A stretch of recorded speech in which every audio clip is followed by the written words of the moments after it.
સુરતની સમાચાર airport runway નજીક ઘાસમાં આગ લાગી છે। ઇન્ટરનેશનલ એરપોર્ટના રનવે નજીક આગના સમાચાર છે। ધુમાડાના કારણે અને આગના કારણે એરપોર્ટ પર અફરાતફરીનો માહોલ। સુરક્ષાના હેતુથી કેટલીક ફ્લાઇટ સમય પર અસર થઈ હોવાની જાણકારી છે। ફાયર ટીમે તાત્કાલિક પહોંચી આગ પર કાબુ મેળવ્યો છે। કોઈ જાનહાનિ નથી થઈ। પરિસ્થિતિ હાલ નિયંત્રણમાં છે, પરંતુ જે આપ દ્રશ્યો જોઈ રહ્યા છો, જે આસપાસનું ઘાસ છે રનવેનું, તેમાં આગ લાગી ગઈ હતી। જે ફ્લાઇટ લેન્ડ થવાની હતી તેના સમયમાં ફેરફાર જોવા મળી રહ્યો છે। સુરત ઇન્ટરનેશનલ એરપોર્ટના રનવે પર આ આગ લાગી છે। આસપાસનો જે રનવેની આસપાસ જે ઘાસ હોય છે, એ ઘાસવાળા વિસ્તારમાં અચાનક આગ લાગી ગઈ હતી। ફાયરની ગાડીઓ ઘટના સ્થળે પહોંચી ગઈ હતી અને તુરંત આગને કાબૂમાં લેવામાં આવી હતી। ધુમાડા અને આગને કારણે એરપોર્ટ પર અફરાતફરીનો માહોલ પણ હતો। સુરક્ષાના હેતુથી કેટલીક ફ્લાઇટના સમય પર અસર પડી છે। વધુ માહિતી ન્યૂઝ 18 સંવાદદાતા કીર્તેશ પાસેથી મેળવીશું। કીર્તેશ, હાલમાં શું પરિસ્થિતિ છે સુરત ઇન્ટરનેશનલ એરપોર્ટની? બિલકુલ સીધા સુરત ઇન્ટરનેશનલ એરપોર્ટના રનવેની આજુબાજુ આવેલા ઘાસમાં અચાનક આગ લાગી જવા પામી હતી। જોતામાં આગને લઈને તમામ જે ફ્લાઇટો છે તેને અમુક સમય માટે લેટ કરવામાં આવી હતી। કે આગ પર ફાયર પાસે સમયસર કાબુ મેળવી લીધો હતો, પણ જે પ્રકારે રનવેની આજુબાજુનું ઘાસ હોય છે તે ઉનાળો બધાની સાથે દર વર્ષની જેમ આ વર્ષે પણ એમાં આગ લાગવાની ઘટના બની હતી। જોકે થોડા સમય માટે એરપોર્ટ પર અફરાતફરીનો માહોલ સર્જાયો હતો। કીર્તેશ, આભાર સમગ્ર માહિતી બદલ। જો દ્રશ્યોમાં પણ આપ જે રીતે જોઈ રહ્યા છો, ફાયરની ગાડી તુરંત ઘટના સ્થળે પહોંચે છે। કેટલાક લોકો જે એરપોર્ટ ઓથોરિટીના છે ત્યાં આગળ ઉપસ્થિત જોવા મળી રહ્યા છે। આગને કાબૂમાં લેવામાં સફળતા મળી છે। રાજકોટનો ઐતિહાસિક લોકમેળો સતત બીજા વર્ષે ચર્ચામાં આવ્યો છે, કારણ કે લોકમેળાનું સ્થળ જો અને તો વચ્ચે ચકડોળે ચડ્યું છે। આ વર્ષે લોકમેળો ક્યાં યોજાશે તે હજુ નક્કી નથી। રેસકોર્સ ગ્રાઉન્ડમાં યોજાશે કે પછી 150 ફૂટ રોડ પર, તેને લઈને હજુ કોઈ સ્પષ્ટતા નથી થઈ। જો કે આ અંગે ખુદ રાજકોટ જિલ્લા કલેક્ટર પ્રભવ જોશીએ કહ્યું હતું કે નવા 150 ફૂટ રિંગ રોડ ઉપર જમીન સમતળ કરવા માટે સરકાર પાસે ગ્રાન્ટની માંગણી કરી છે। ગ્રાન્ટ સમયસર આવી જશે તો લોકમેળો નવા 150 ફૂટ રિંગ રોડ ઉપર યોજાશે। ત્યારે હવે આગામી સમયમાં લોકમેળો ક્યાં યોજાશે તે સરકારની ગ્રાન્ટ સમયસર મળે છે કે કેમ તેના પર આધાર રાખે છે। ગયા વર્ષે લોકમેળામાં એસઓપીને લઈને રાઇડ સંચાલકો અને કલેક્ટર તંત્ર વચ્ચે અંત સમય સુધી વિવાદ ચાલ્યો હતો, અને આ વખતે લોકમેળાના સ્થળને લઈને વિવાદ જોવા મળી રહ્યો છે।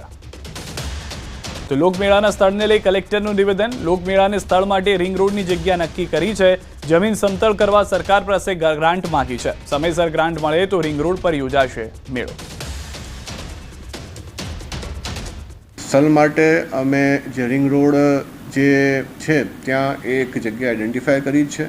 એને સમતલ કરવાની ગ્રાન્ટ જે છે એ સરકારશ્રીમાં આપવામાં આવશે।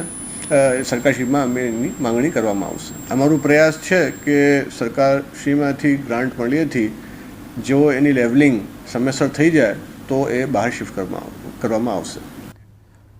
વધુ માહિતી મેળવીશું ન્યૂઝ 18 સંવાદદાતા હાર્દિક અમારી સાથે જોડાઈ ગયા છે। હાર્દિક, હવે લોકમેળા માટે ક્યાં જવાનું છે તમારે? રાજકોટવાસીઓ ક્યાં જશે લોકમેળા માટે? જી સિદ્ધાર્થ, એ જ મુદ્દો છે તે અત્યારે લોકમેળાનો મુદ્દો છે તે ચર્ચાના ચકડોળે ચડ્યો છે, કેમ કે હવે લોકમેળાને માત્ર 2.5 મહિના જેટલો સમય બાકી છે। આમ છતાં લોકમેળાનું સ્થળ છે તે નક્કી નથી થયું। ખાસ કરીને આ રાજકોટનો આ રેસકોર્સ ગ્રાઉન્ડ છે, અહીંયા છેલ્લા 22 વર્ષ જેટલા સમયથી આ લોકમેળો યોજાય છે, પરંતુ જે ગયા વર્ષે ટીઆરપી અગ્નિકાંડની ઘટના બની હતી અને એમને લઈને સુરક્ષાને લઈને પણ અનેક સવાલો ઉઠ્યા હતા। ત્યારબાદ આ જે છે રાજકોટનો આ મેળો છે, આ જગ્યાએ મેળો યોજો કે અન્ય જગ્યાએ, તે સૌથી મોટો સવાલ ઉઠ્યો હતો, કેમ કે આ રાજકોટનું જે રેસકોર્સ ગ્રાઉન્ડ છે જ્યાં છેલ્લા 22 વર્ષથી આ લોકમેળો યોજાય છે, ત્યાં આસપાસમાં પણ બહુ ગીચતા છે। આ ઉપરાંત ટ્રાફિકના પણ અનેક પ્રશ્નો પણ છે તે ઊભા થઈ શકે છે। લોકમેળા દરમિયાન આશરે 5 દિવસીય લોકમેળા દરમિયાન 5 થી 7 લાખ લોકો છે આ લોકમેળાની મુલાકાત લેતા હોય છે। એવા સમયે જો આ ગીચ વિસ્તારમાં કોઈ નાની અમથી દુર્ઘટના બને તો પણ મોટી જાનહાનિ સર્જાઈ શકે તેમ છે। આ તમામ બાબતોને ધ્યાનમાં રાખીને જિલ્લા વહીવટી તંત્ર દ્વારા નવું સ્થળ શોધવા માટેના પ્રયાસો હાથ ધરવામાં આવ્યા હતા, જેમાંથી રાજકોટ શહેરનો 150 ફૂટ રોડ છે એ જગ્યા પસંદ કરવામાં આવી હતી, પરંતુ આ જગ્યા છે તે જે જગ્યા પસંદ કરવામાં આવી છે તે જમીન ક્યાંક અસમતોલ છે। એના માટે સરકાર પાસેથી ગ્રાન્ટ માગવામાં આવી છે। જો સમયસર ગ્રાન્ટ મળી જશે અને સમયસર જો લેવલિંગ થઈ જશે તો ચોક્કસથી 22 વર્ષ બાદ રાજકોટના લોકમેળાનું સ્થળ બદલાઈ શકે છે। પરંતુ અહીંયા સૌથી મોટો સવાલ એ ઊભો થાય છે કે શું સરકારમાંથી સમયસર ગ્રાન્ટ મળશે? અને ગ્રાન્ટ મળ્યા બાદ હવે 2.5 મહિનાના આટલા ઓછા સમયમાં તંત્ર છે તે કામ કરી શકશે. જો નહીં કરી શકે તો પછી મેળાને લઈને કેવા નિયમ હોઈ શકે છે, કેમ કે આ ગ્રાઉન્ડ છે તે એકદમ જે જગ્યા આસપાસની છે ત્યાં બહુ ગીચતા થઈ ગઈ છે અને મોટી દુર્ઘટના સર્જાય તો જે છે એ અનેક લોકોના જીવ પણ જઈ શકે છે. આ ઉપરાંત સિદ્ધાર્થ સૌથી બીજો મહત્વનો મુદ્દો છે એસઓપીને લઈને. ગયા વર્ષે પણ એસઓપીને લઈને રાજકોટના લોકમેળામાં રાઇડ જે છે એ જોવા નહોતી મળી, ત્યારે આ વખતે પણ જિલ્લા કલેક્ટરે વાત સ્પષ્ટ કરી છે કે એસઓપીમાં કોઈ પણ પ્રકારની બાંધછોડ નહીં કરવામાં આવે. લોકમેળામાં આ વખતે જે પ્રક્રિયા છે ફોર્મની તે વહેલી કરી દેવામાં આવશે અને એના કારણે જો કોઈ વિવાદ થાય તો તેને સમયસર જે છે એ થાળે પાડી શકાય. ત્યારે અત્યારે સૌથી મોટો સવાલ એ ઊભો છે કે લોકમેળો યોજાશે તો કઈ જગ્યાએ યોજાશે અને યોજાયા બાદ પણ જો રાઇડના જે નિયમો છે તે હળવા કરવામાં આવશે, જો એ વિવાદ નહીં ઉઠે કે ઉઠશે, તે પણ સૌથી મોટો સવાલ જે છે અત્યારે ઉઠી રહ્યો છે. હાર્દિક, સમગ્ર માહિતી બદલ. તો જે રીતે હાર્દિકે પણ જણાવ્યું કે હજી સમય લાગી જશે કે ક્યાં રાખવો લોકમેળો, કારણ કે રાહ જોવામાં આવી રહી છે સરકારની ગ્રાન્ટની કે જેના પૈસા આવ્યા બાદ જો 150 ફૂટ રિંગ રોડની જે જગ્યા છે તેને સમતોલ કરવાનો પણ સમય મળે છે કે નહીં. તો જમીન સમતળ કરવા માટેની આ જે પરિસ્થિતિ છે તે અત્યારના મુખ્ય કારણ માનવામાં આવી રહી છે. એસઓપી તો હાર્દિકે જે રીતે કીધું તે પ્રમાણે છે જ. હાર્દિક પાસે પણ પરત જઈએ, તેની પાસેથી એક નાની માહિતી પણ મેળવી લઈએ. હાર્દિક, ભૌગોલિક દ્રષ્ટિએ પણ જો જોવા જઈએ, કેમ કે રાજકોટમાં ખાલી રાજકોટના જ લોકો આવે તેવું નથી, સૌરાષ્ટ્રથી પણ લોકો આવતા હોય છે, કયું વધારે કન્વિનિયન્સ વાળું આપ જોઈ રહ્યા છો, સુવિધાની રીતે કયું વધારે મહત્વનું જોઈ રહ્યા છો? જી સિદ્ધાર્થ, લોકોની પણ ક્યાંક જે સુરક્ષા રાજકોટના જાણકાર લોકો છે તેમનું સ્પષ્ટ રીતે કહેવું છે કે હવે મેળાનું સ્થળ બદલવું તે સુરક્ષાની દ્રષ્ટિએ ખૂબ જ જરૂરી બની ગયું છે, કેમ કે એક સમયે રેસકોર્સ ગ્રાઉન્ડ છે ત્યાં આસપાસમાં એટલો ટ્રાફિક નહોતો રહેતો, પરંતુ હવે આસપાસ રાજકોટનું રેસકોર્સ ગ્રાઉન્ડ છે ત્યાં આસપાસમાં ભારે ટ્રાફિક છે, ગીચ વિસ્તાર બની ગયો છે અને હવે જો સમયસર આ સ્થળ બદલવામાં આવે અને શહેરથી થોડો દૂર મેળો કરવામાં આવે તો ક્યાંક ને ક્યાંક લોકોને પણ લોકોમાં જે લોકો મેળામાં આવતા જતા હોય છે તેમને પણ સરળતા રહે. બીજી તરફ ઠીક છે હાર્દિક, આભાર સમગ્ર માહિતી બદલ. તો હાલમાં સ્થળ બદલવું મહત્વનું માનવામાં આવી રહ્યું છે. અમદાવાદથી પણ મહત્વના સમાચાર. હુક્કા બાર પર પોલીસની તવાઈ. સરખેજ પોલીસે પાડ્યા દરોડા.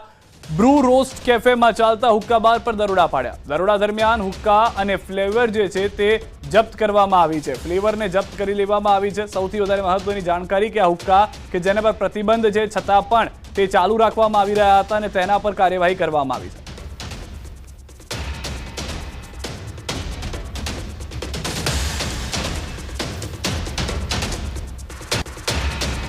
તો આ દ્રશ્યો પણ આપ જોઈ રહ્યા છો કે એક બે હુક્કા કે એક બે ફ્લેવર નહીં, મોટી સંખ્યામાં ફ્લેવર મળી આવી છે. હુક્કાના જે પાઇપ છે, હુક્કા જે છે અલગ અલગ ફ્લેવર કે જેના પર પ્રતિબંધ છે તે તમામ વસ્તુઓ મળી આવી છે અને હાલમાં જે જાણકારી છે તે પ્રમાણે કદાચ આ લાંબા સમયથી ચાલતી ત્યાં આગળ પ્રક્રિયા હતી, કારણ કે એક બે હુક્કા કે એક બે ફ્લેવર નથી, આખું જાણે પ્રોપર હુક્કા બાર ચલાવવામાં આવી રહ્યું હોય કેફેની આડમાં તે પ્રમાણેનો માલ સામાન જપ્ત થયો છે. સૌથી વધારે મહત્વની વાત એ છે કે કેટલા સમયથી ચાલતો હતો તેનો હજી સુધી ખુલાસો થયો નથી, પરંતુ જ્યારે દરોડા પાડ્યા તો એક બે નહીં, મોટી સંખ્યામાં હુક્કાનો સામાન મળી આવ્યો છે. જે ફ્લેવર્સ કે જેના પર પ્રતિબંધ છે તે મળી આવ્યું છે. બ્રૂ રોસ્ટ કેફેની અંદર આ કાર્યવાહી કેટલા સમયથી ચાલતી હતી તેને લઈને પણ ટૂંક સમયમાં જાણકારી આપવામાં આવશે.